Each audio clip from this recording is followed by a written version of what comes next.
रायगड जिल्हा परिषदेमध्ये राष्ट्रवादी काँग्रेस पक्ष आणि भारतीय जनता पक्ष निर्विवादपणाने त्या ठिकाणी बहुमत मिळवे आणि त्याच्यामध्ये आम्ही यशस्वी होऊ. आज या ठिकाणी आलो. माझं परंपरागत असलेले या मतदान केंद्रामध्ये गेले 92 सालापासून मी या ठिकाणी मतदान करत आलो. त्यामुळे या मतदान केंद्रामध्ये इथे यावं, इथल्या माझ्या भूमीचा स्पर्श त्या ठिकाणी करावा आणि राजकारणामध्ये जी काय वाटचाल करत असतो त्या वाटचालीमध्ये माझ्या या जन्मभूमी आणि कर्मभूमीचं योगदान नेहमीच मोठं राहिलेलं आहे आणि त्याच भूमिकेतून मी आणि माझं कुटुंबीय नेहमीच या ठिकाणी मतदानाला येत असतो. मला संबंध जिल्ह्यामधलं वातावरण गेल्या 3 दिवसामध्ये मी फिरलो. राज्याचे नेते अजितदादा यांच्या दुःखद निधनाच्या नंतर 5 दिवस मी येऊ शकलो नव्हतो, पण गेल्या 3 दिवसामध्ये जिल्हा पूर्णपणाने ढवळून काढला. कर्जत, खालापूर असेल, अलिबाग असेल, मुरुड असेल, शिवधन, बसा, तळा, माणगाव, रोहा असेल, महाड असेल, या सगळ्या परिसरामध्ये जाऊन तिथल्या कार्यकर्त्यांची उमेद, ताकद, शक्ती आणि मग आम्ही ज्या युतीतून लढतो त्याच्याबद्दलचं जनमानसातलं मत अधिक वाढवण्याच्या दृष्टीकोनातून प्रयत्न केले. रायगड जिल्ह्यामध्ये अध्यक्ष कोणाकडे जाईल? एक बाब अशी आहे की राष्ट्रवादी काँग्रेस पक्ष आणि भारतीय जनता पक्ष निवडणूक एकत्रितपणाने लढवत आहे. निर्विवादपणाने आमचं स्पष्टपणाचं बहुमत हे परवाच्या दिवशी दुपारी याच वेळेला, याच्या अगोदरच निकाल लागलेला आपल्याला पाहायला मिळेल. त्यावेळेला त्या संदर्भातला निर्णय लगेच होईलच.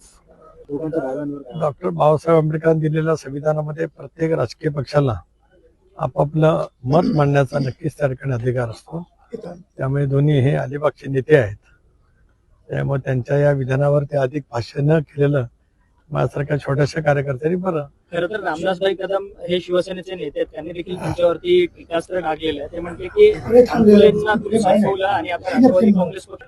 रामदास कदमांच्या वरती कारण त्यांचं जे गलिच्छ वक्तव्य आहे त्याबद्दल मी अधिक बोलू इच्छित नाही.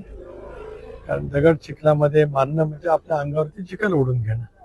त्यांना त्यांचं करू द्या. राष्ट्रवादी काँग्रेस पक्ष हा आम्ही प्रचंड मेहनतीने दादांच्या नेतृत्वाखाली एनडीएमध्ये फारकत घेतल्याच्या नंतर विधानसभेच्या निवडणुकीमध्ये 41 जागांच्या वरती यश मिळवत त्या ठिकाणी आम्ही बहुमतामध्ये आलेलो आहोत. त्याच्यामुळे आमच्या पक्षाचा निर्णय करण्याचा आमचा अधिकार आहे. आता त्यांनी मातोश्रीला का सोडलं, इतरांची का साथ धरली, तो त्यांचा प्रश्न. आम्ही कधी त्या वतीमध्ये कधी विचारलं नाही.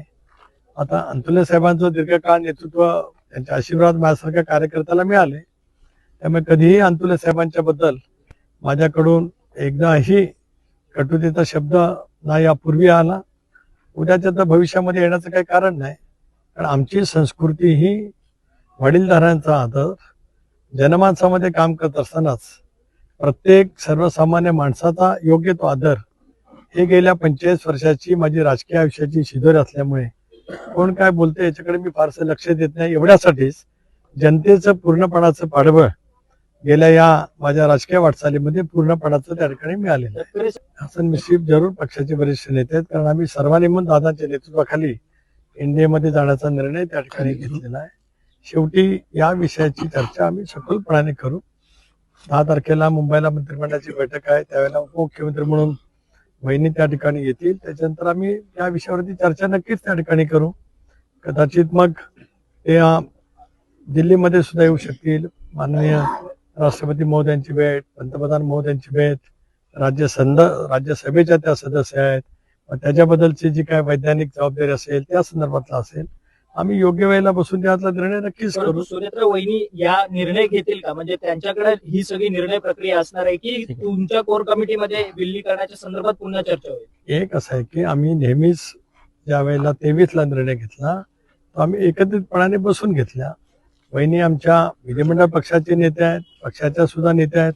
त्यामुळे आम्ही सगळेजण एकत्रितपणाने बसून त्या संदर्भातला निर्णय घेऊ. राष्ट्रवादी काँग्रेस पक्ष हा दादांचा परिवार आहे. दादांचा परिवार म्हणजे राजकीय परिवार आहे. परिवार म्हणजे राजकीय परिवार. अन्यथा याच विषयावर परत काहीतरी वेगवेगळी टीका टिप्पणी करण्याचा कोणी प्रयत्न करीत. हा दादांचा राजकीय परिवार आहे, जो नेटाने, आत्मविश्वासाने, कणखरपणाने, पॉलिटिकल विल ज्याला आपण म्हणतो, राजकीय इच्छाशक्ती, ही दादाने लोकसभेच्या निवडणुकीच्या अपयशाच्या नंतर ज्या पद्धतीने दाखवली, जी जिद्द दाखवली आणि राज्यातल्या 13 कोटी जनतेने आम्हाला 73% स्ट्राईक रेट देत आम्हाला विजय केले. स्वाभाविकपणाने आम्ही या संदर्भातला निर्णय योग्य पद्धतीने घेऊ. मी वारंवार या बाबतीमध्ये पहिल्या दिवसापासून राज्य सरकारला, भारत सरकारला विनंती केली. मुख्यमंत्री महोदयाने सुद्धा या संदर्भामध्ये सखोल चौकशी करण्याची भारत सरकारला विनंती केली. राज्य सरकारला सुद्धा माझी हीच विनंती राहील. केंद्रीय मंत्री राम नायडू, मुरलीधर मोहोळ यांनी सुद्धा या संदर्भातलं भाष्य केलेलं आहे. बॅकबॉक्स सापडलेला आहे. माझं तर म्हणणं आहे की जे काय वेगवेगळे वैज्ञानिक पदावरती असलेल्या व्यक्ती या संदर्भामध्ये जे काय बोलतायत, माजी मुख्यमंत्री महोदयांना सुद्धा हीच विनंती राहील. एकतर त्यांच्याकडे तपास यंत्रणांना पाठवावं, त्यांच्याकडे काय माहिती असेल ती जरूर घेण्याचा प्रयत्न करावा.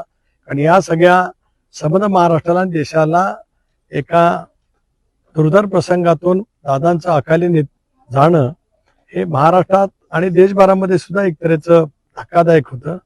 एक सर्वांनाच शोककळा त्या ठिकाणी होती. त्यामुळे त्याच्यातलं सत्य बाहेर येणं ही सर्वसामान्य जनतेची इच्छा आहे.